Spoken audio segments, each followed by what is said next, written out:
কি সুন্দর তাই না? মানে সকালবেলাটা দেখো, মৌসুমটা দেখো, ওই পাখি উড়ে যাচ্ছে, কত সুন্দর, তাল গাছ সারি সারি। দেখুন আর দুটো চলে আসছে, আর এগুলো আমাদের সকালের ব্রেকফাস্ট। আর যেহেতু কালকে বেরিয়েছি বাড়ি যাব বলে, কালকে আর ঠিকঠাকভাবে ভিডিও করা হয় নাই, তো আজকে সবাইকে good morning, welcome back to my channel.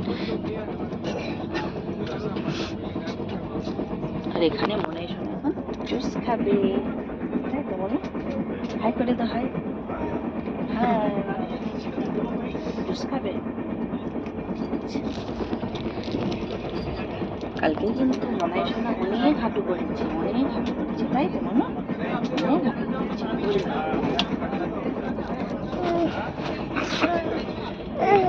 কচি দেখো, এই যে এইটা খেয়ে খেতে হবে, এইটা এখানে, এই যে এইটা খাবো নি, এটা খেয়ে তারপরে খাবে, খালি পেটে জুস খেতে নেই শোনা, খেতে নেই।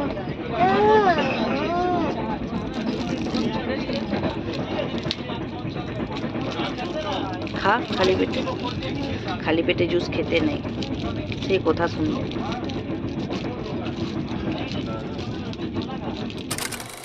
তো ট্রেনের মধ্যে আর কি করব, এইভাবে দুজনে বসে বসে সময় কাটাচ্ছি।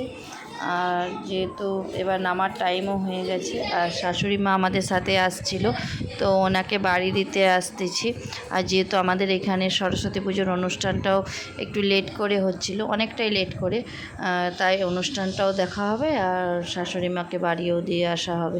তো তাই এখানে দেখুন, তো বাড়ি আসার জন্য, এটা হচ্ছে আমাদের এইদিকে দিল্লি টু, মানে নিউ দিল্লি টু হাওড়া রাজধানী, তো ওখান থেকে আসতেছি। এবার নামার মুহূর্ত হয়ে গেছে, তো নামার টাইমের কাছাকাছি ভাবলাম ব্লগটা শুরু করি। আর চলুন তাহলে সারাদিনে কী করি না করি পুরো ভিডিওটা দেখতে থাকুন, আশা করি ভালো লাগবে। তো আমাদের ট্রেনটা এতটাই লেট ছিল যে, তো দুপুরবেলা এখানে আমাদের দিকে খিচুড়ি দিয়েছিল, তো অনেক লেট ছিল, প্রায় এইরকম আমি লেট এর আগে আমি একা যখন একবার আসছিলাম তো তখন পেয়েছিলাম, তো আর এই এখন পাচ্ছি, তখন মানে কোনো বেবি টেবি হয় না, তখন একাই আসছিলাম বাড়ি, আর তখন এরকম ট্রেন লেট হয়েছিল। আর এখন এইবারে আসার সময় ট্রেন লেট হয়েছিল। আর চলুন তাহলে পুরো ভিডিওটা দেখুন, আর কী করি না করি। আর খিচুড়িটা কিন্তু মানে কি, আমাদের বাঙালিদের কি হয়, ভাত পেলে খুব খুশি হয়ে যায়, আর ওই ট্রেনের ওসব খাবার একদম আমার তো ভালোই লাগে না। তার মধ্যে খিচুড়িটা কিন্তু মানে এমনি সিদ্ধ, কিন্তু তাও খুব ভালো লেগেছিল। দেখুন মানে ঘরে চলে খেয়ে যেমন একটু শান্তি অনুভব করেছিলাম। তো যাই হোক, ফাইনালি আমরা বাড়ি চলে আসছি। আর এখানে বড় মশাই একদম ঘরদোর পরিষ্কার করে গুছিয়ে দিয়েছে সুন্দর করে, আর ওই মানে কি সব কিছু পরিষ্কার করে দেয়। আর আমার তো সত্যি কথা এইবারে বাড়ি এসে অনেকটাই পরিশ্রম হয়ে গেছে, যেহেতু একাকে পরিষ্কার সব কিছু করতে হয়েছে, তাই জন্য। আর এখানে বড়মশাই সব গুছিয়ে পরিষ্কার করে দিয়েছে। এবার আমরা রাত্রেবেলা আসার সময় মার্কেট হয়ে আসছিলাম, তো ওখান থেকে বিরিয়ানি কিছু নিয়েছিলাম, তো বিরিয়ানি খেয়ে নেবো, আসার পরে মানে এসে রান্না বান্না ভালো লাগে না। তো যাই হোক, এখানে দেখুন বিরিয়ানি নিয়ে নিয়েছিলাম, আর বিরিয়ানি এখানে সবাই মিলে খাওয়া দাওয়া করে নেব, আর মনায় শোনার জন্য আলাদা কিছু বানিয়ে নেব। আর এটা নেক্সট দিন সকালবেলা দেখুন, এখানে মনায় শোনা ঘুম থেকে উঠে পড়েছে, এখন আসছিলো, মুখটা পুরো একদম কালো কেমন হয়ে গেছিলো, আবার যে ঠিক হয়ে গেছিলো, তো আবার জানো এই দেখুন একদম পেঁচি হয়ে যাবে। কী হবে? পেঁচি, বুঝতে পারছো? এই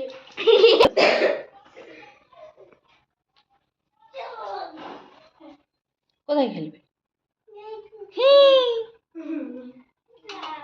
না,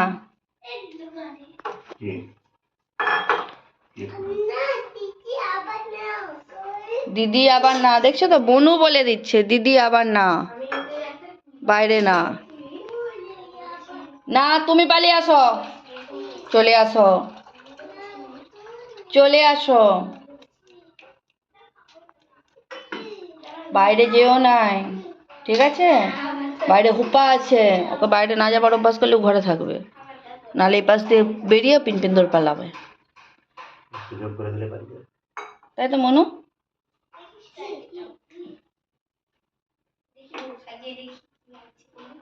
বুঝতে পারলে? কালারটাও করে নি, কি বলে ওটুকুনটা কালার বাকি আছে মুখের কাজটা।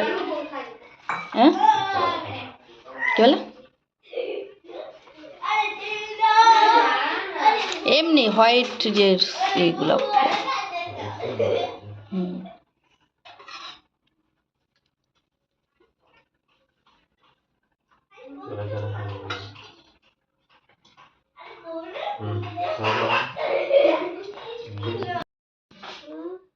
ভিডিও। তো কালকে ঘর চলে আসছি সন্ধ্যেবেলা, তো এসে এই এখন সকালবেলা দেখুন চা খেতে বসেছি, এই চা। তো চলুন চা খাওয়া দাওয়ার পরে আবার আসছি।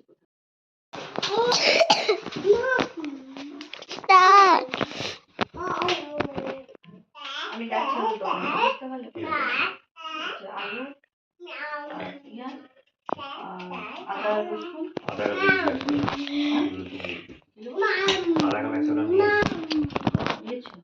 টমেটো কত করে গেছে তোমার কাছ থেকে?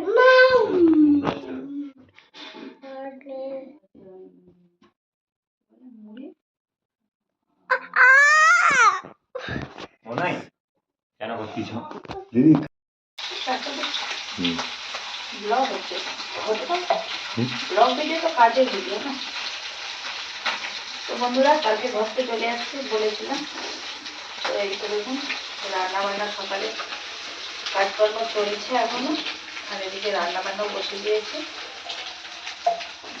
দেখুন এখানে হচ্ছে ভোলা মাছ, আমাদের পাড়াতেই বিক্রি করতে আসছিল, ভোলা মাছ কিনেছে, এখানে ভাজা করছে, আর এখানে কিছু আছে এগুলো ভাজবো, আর বেশি কিছু রান্না করবো না, এখানে ডাল হবে আর আলু বেগুন ভাতে দেওয়া আছে। এই হচ্ছে দুপুরে রান্না বান্না। তো সারাদিন কি করি না করি পুরো সবটা।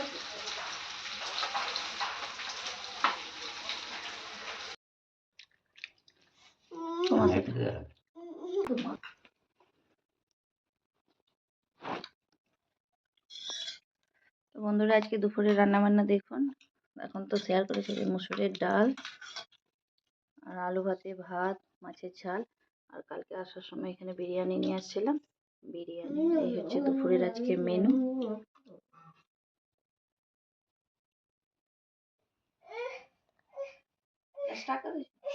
তো হ্যালো ফ্রেন্ডস, এই দেখুন এই যে এই শাড়িগুলো সব কোয়ার্টার থেকে নিয়ে আসছি, আর ভাবছেন সব এত শাড়ি কোয়ার্টারে রাখি, কিন্তু এখানেও যে আছে, আর আলমারি পুরো এই দেখুন পুরো ভর্তি, আলমারিতেও আছে পুরো শাড়ি, বুঝতে পারছেন? এগুলো সব কোয়ার্টার থেকে নিয়ে আসা শাড়ি, আলমারিতেও থাকে। আর আমার কাছে আমি কিন্তু অনেক শাড়ি আমার কাছে রাখি, যেহেতু ওয়েলফেয়ারে যেতে হয় তার জন্য, বুঝতে পারছেন? হ্যালো সবাইকে।